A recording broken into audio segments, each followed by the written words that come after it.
Buenas tardes, mi nombre es William Darío Espina Duarte. Mi exposición es sobre los movimientos sindicales. En el movimiento sindical frecuentemente se practica la política de conciliación de las clases. Hasta ahora podemos constatar que dirigentes obreros conservan el viejo lenguaje de la defensa en intereses de la clase obrera. Sin embargo, a lo largo de la historia, la defensa del movimiento sindical podemos apreciar que los intereses de la clase obrera puramente económica se practica en forma restringida, de manera de una política de conciliación en las clases. La organización sindical en Venezuela se data del derecho a la asociación sindical de acuerdo a la ley del trabajo en su artículo 400, que establece que tanto los trabajadores como sus patronos tienen el derecho de asociarse libremente en sindicatos, y esto a su vez en federaciones, y estas constituyen confederaciones. También la ley del trabajo en su artículo 401 establece que nadie puede ser obligado a incluirse directa o indirectamente a un sindicato. Los sindicatos tienen derecho a redactar sus propios estatutos, reglamentos, elegir libremente sus intereses, juntas directivas, organizaciones, programas, administraciones, y establecer las pautas para su acción sindical. Los estatutos sindicales determinan el ámbito local, regional o nacional de sus actividades. Ellos son titulares de derecho de sindicalización, los trabajadores en el sector privado, de las empresas del Estado o de cualquier naturaleza jurídica, que cumplan con requisitos establecidos en las leyes y el estatuto respectivo que establezca la organización. Este derecho se garantiza en constitución política y en los casos de forma de ejercer y señaladas por la ley. Dentro de las características de afiliación incluye una función única. Estas podrían ser única función del mismo empleo, que es personal y no puede transferirse ni delegarse, es voluntario, nadie puede ser obligado a afiliarse a un sindicato o organización desempeñando un empleo, desarrollo de actividad, como impedir su desafiliación. Ningún trabajador tampoco puede ejercer simultáneamente o estar afiliado a más de un sindicato. Los primeros grupos sociales establecidos por los obreros venezolanos durante la década del siglo XIX se diferencia más que todo del obrero en otras clases. En lugar de ocuparse de un proceso de producción predominante, surge una inclinación filosófica al desarrollo de las operaciones del país, la explotación de programas, monopolios extranjeros y de la industria petrolera. Pero la dinámica de la sociedad, el obrero no se distingue fundamentalmente de ser empleado, por lo que se plusvalía de la producción y distribución de la misma. La concepción es plasmada por la legislación laboral venezolana y los supuestos que obedecen a la separación del predominio del esfuerzo público por el trabajo obrero, más que todo intelectual de los componentes de la clase obrera, tanto la mayoría de los hombres de las clases jóvenes, mujeres que comprenden diversos destacamentos en los cuales están constantemente. Los objetivos de los sindicatos de la Ley Orgánica del Trabajo, en su artículo 107 establece que los sindicatos estudian o tendrán la defensa del desarrollo, protección de intereses de los profesionales en las generales por sus trabajadores, de la producción de sindicatos, trabajadores, patronos, mejoramiento social y económico, de la moral, de la defensa de los derechos individuales de los asociados. También recordamos que en la Ley Orgánica del Trabajo los sindicatos pueden ser tanto de los trabajadores como del patrono. Dentro de los objetivos se extraen atribuciones y finalidades de los sindicatos. En el artículo 108 de la Ley Orgánica del Trabajo, 408 de la Ley Orgánica del Trabajo, los trabajadores tendrán atribuciones y finalidades: protección y defensa de los intereses profesionales, representación y negociación de los conflictos y procedimientos sociales, vigilancia y cumplimiento de las normas de seguridad e higiene, del medio ambiente, normas protectoras de diversos sectores, creación de formas económicas de asociación, cajas de trabajo, cooperativas, entre otras, realización de programas de educación técnica, profesionales, así como la preparación de estudios, proyectos que mejoren la vida profesional y económica de la nación.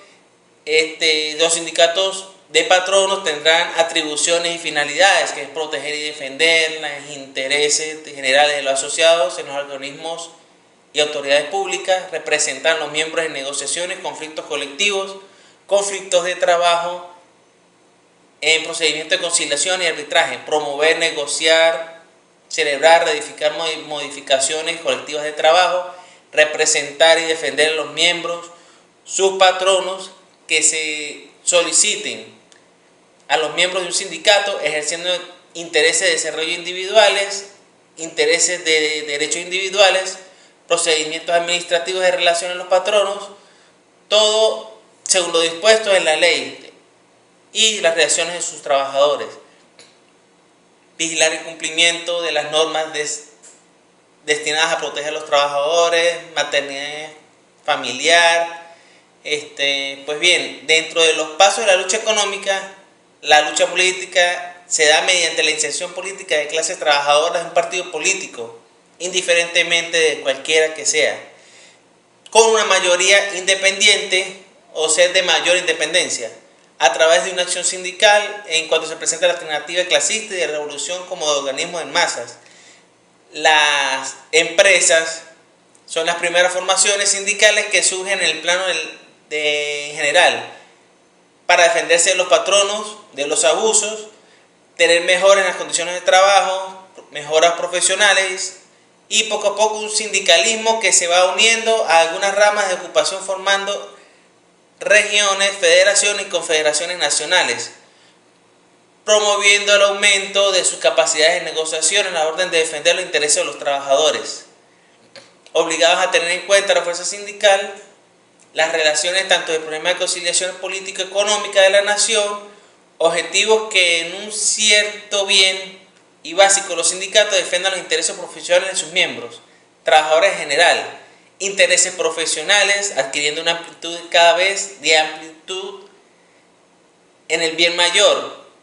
Sus objetivos suponen que es la necesidad de abordar un mayor número de actividades en cuanto a la consecuencia que ellos puedan profesionalizar sus intereses, sindicados de proveer distintas formas, como es la acción política de negociar un control, la acción política de integración y la acción política reformista. Clasificar de cierta forma los sindicatos de acuerdo al artículo 411 de la Ley Orgánica del Trabajo, así como lo refieren en la 410. La ley tipifica que los sindicatos de trabajo pueden tipificarse de varias maneras, ya sea de empresa, que está tipificado en el artículo 12, que establece que los sindicatos de empresas de trabajadores son integrados por cualquier profesional que preste servicio a la misma empresa, incluyendo sucursales ubicadas en las localidades y regiones. Las profesionales, de acuerdo a la Ley Orgánica del Trabajo, los sindicatos integrados por profesionales que una misma profesión o oficio, o de oficios similares o conexos que trabajen para una distinta empresa. El 413 se prevé la posibilidad de trabajar o de los trabajadores que iban actualmente estar en un trabajo de situación dependiente del trabajo de varios patrones dependientes constituidos y reforzados en el artículo 40.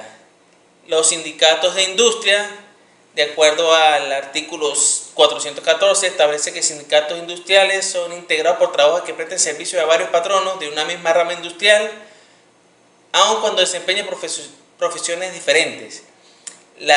Los sindicatos sectoriales integrados por trabajadores de diferentes patronos, con una rama comercial, agrícola, de producción o de servicio, tampoco se considera que la actividad que desempeñen. Y los sindicatos de patronos, que podemos confirmar que se definen como el de los no vigentes de la legislación subclasificada por los sindicatos de patronos. Es obvio que están constituidos por una representación empresarial de una rama industrial del mismo comercio. Las organizaciones sindicales, según se consagra en el artículo 416, se clasifican de acuerdo a la demarcación geográfica entre las cuales ejercen sus actividades. Según sus criterios pueden ser locales, pueden ser estatales, regionales y nacionales. Los locales son aquellos de un ámbito de acción que circunscribe una única localidad o un sector específico. Estatales son aquellos que se limita a una acción que se encuadra dentro de una unidad política territorial específica. Regionales son aquellos sindicatos que ejercen una actividad con una extensión territorial equivalente a la unión de varios estados a proporción de algunos vinculando intereses comunes. Y nacionales para aquellas organizaciones cuyo radio de acción está enmarcada en todo lo que equivale a la República. Sin embargo, la sentencia interpretada debe no ser un último, excluyendo los derechos de los trabajadores para crear y mantener los sindicatos regionales y de la empresa de la rama respectiva. Muchas gracias.